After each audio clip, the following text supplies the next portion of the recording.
it's still on motivation, but motivation is not just going to come. Motivation, when we talk about motivation, we link it to employees. That is what motivation is. But employees need people to motivate them. So who are those that can motivate employees? These are the leaders, the managers. So that's why we need to talk about leadership. So it means it is important. Leadership is important when it comes to motivation. So let's see. Leadership. Studies on motivation have emphasized the importance of good management in business and the need for leadership. There are many leaders in society, from politicians, religious leaders, and captains of sports teams to leaders of large businesses. Many people take on the role of being a leader, and some are more effective than others. A good leader in a large business is someone who can inspire and get the best out of the workforce, getting them to work towards a common goal.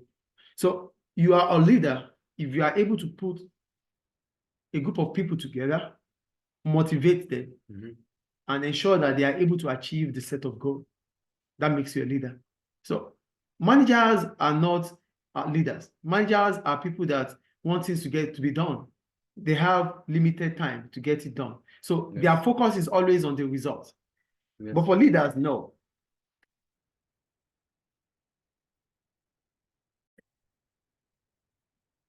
So a good leader, they said, in a life it's someone who can inspire you, who can inspire a large number of people to perform or to be able to do or to be able to carry out the goal of the organization.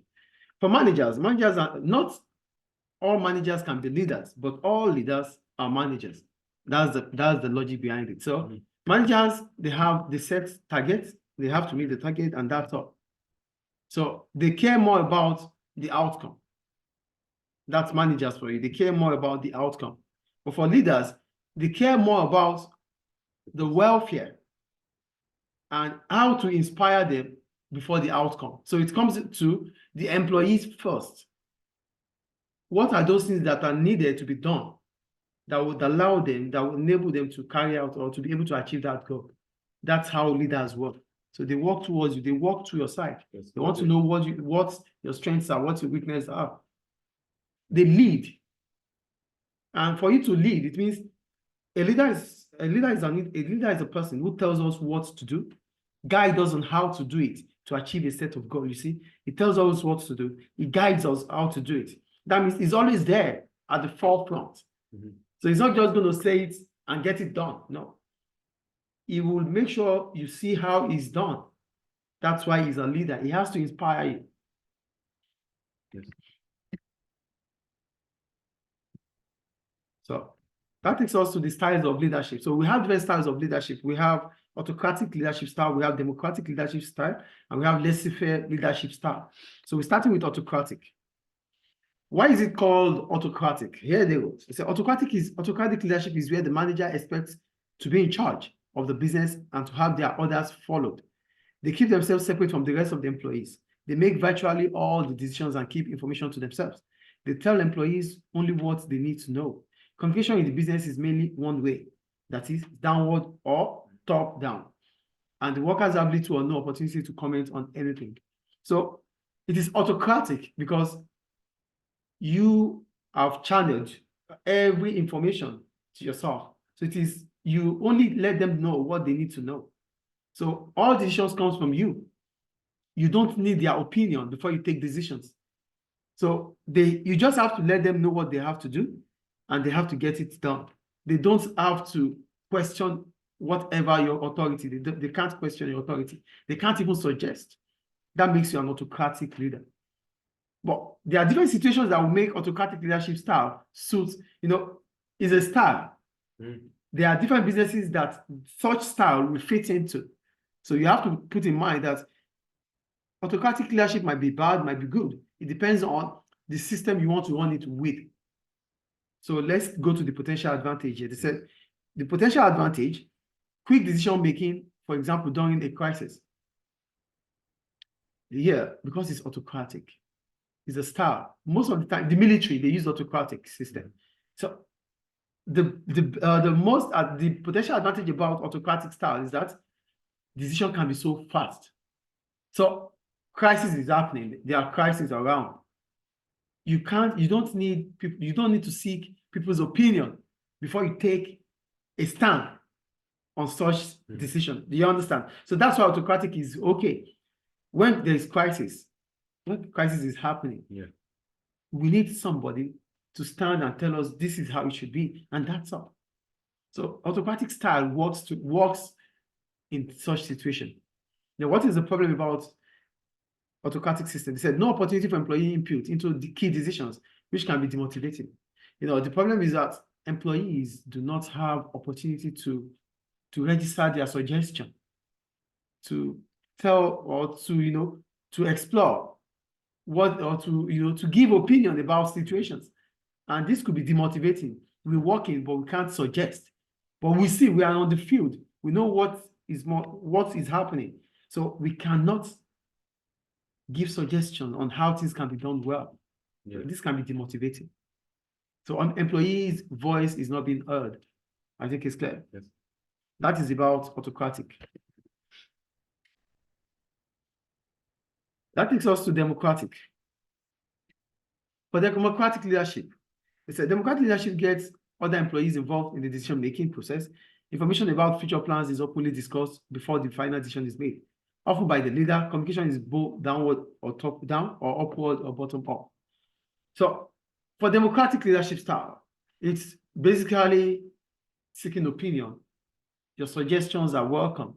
It is for all. It's not just me taking decision and you just following suit.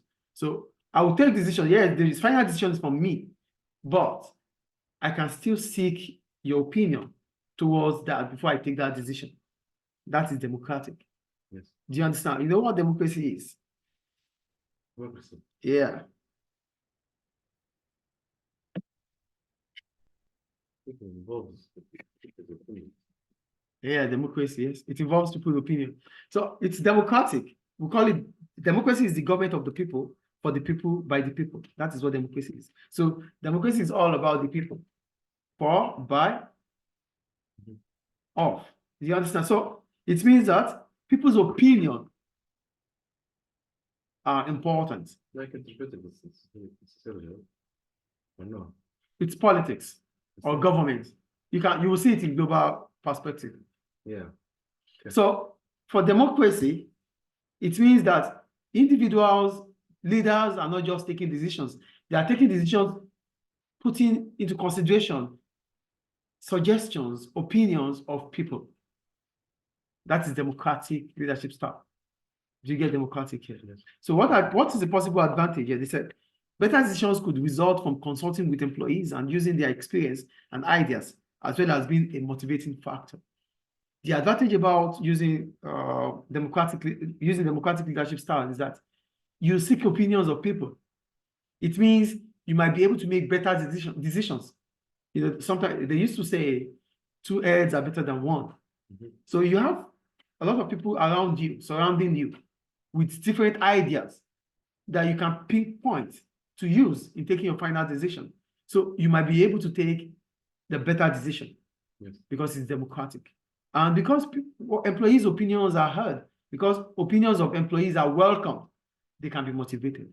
They know they matter too in the working environment. So they will be motivated. But what's the problem about democratic leadership style? Unpopular decisions such as making workers redundant will not effectively be made using this style of leadership. When, as a leader, you need to make workers redundant. Redundancy means there are surplus requirements.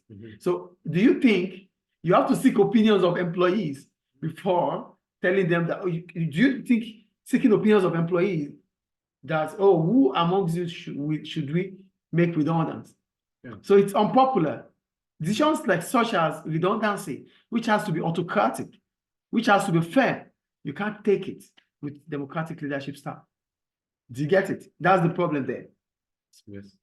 Decisions that are crucial, strategic, you might not be able to take them using democratic leadership style. Yeah. I think it's clear. Yes. Then go to laissez-faire. For laissez-faire leadership, laissez-faire is French to leave to do. Laissez-faire means you are your own boss. Yes, that's what it means. For laissez-faire, it means you are your own boss. So it means whatever happens in your office, you are accountable. So there's like no. You are your own boss. It means in your own jurisdiction, Yes. in your office, you are the one that takes the decision. So whatever happens in your office, it's left for you. You have to be accountable for it. Some 4 years ago, my former school, they used to use such leadership style. So each teacher is accountable for whatever happens. So as soon as any parent comes in about a subject, the teacher of that subject will be the one to answer the questions, and decisions are taken by the teacher. Yeah. That's laissez-faire. Yes. So let's go through it. And they said, so laissez-faire leadership tends to make the broad objective of the business known to employees, but then they are left to make their own decisions and organize their own work. Communication can be difficult in this type of organization as clear direction is not given. The leader has only a very limited role to play. It's laissez-faire, so everything is left for you. You take decision in your office, so you are accountable.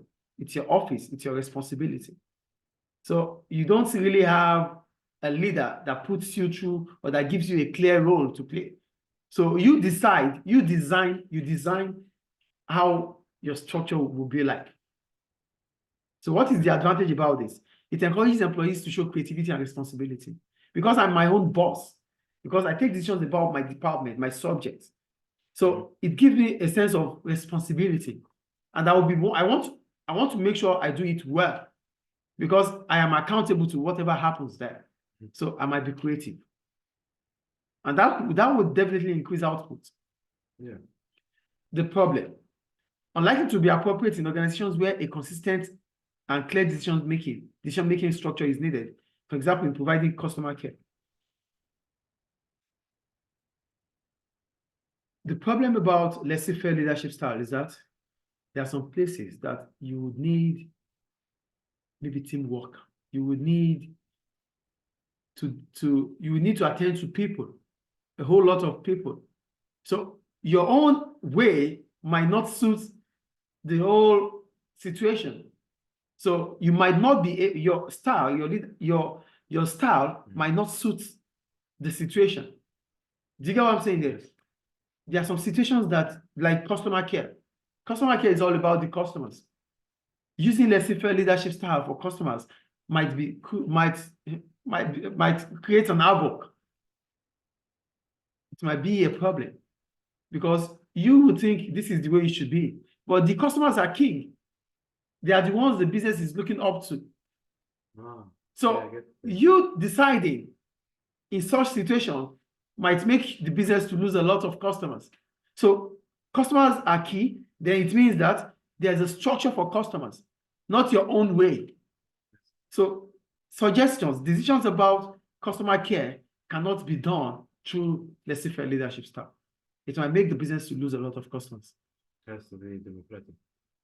No, like democratic. Yeah, but using laissez-faire leadership style, no, it will be difficult. Yeah. Is it clear? Yes. Mostly, when it comes to customer care, it should be autocratic.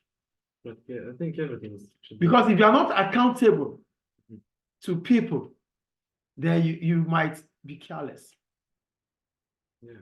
Do you understand? Yes. So, but with a manager, it needs to measure what you do. It needs to measure your effort. It needs to measure your performance. Yes. So how you treat customers are not what you just have to decide. It is through the company's policy.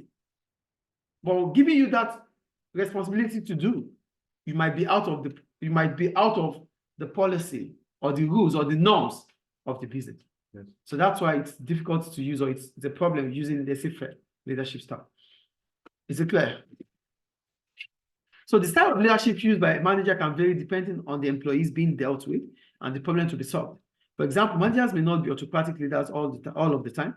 It may be appropriate for them to be democratic over some issues, whereas other issues will need a decision imposing on the workforce.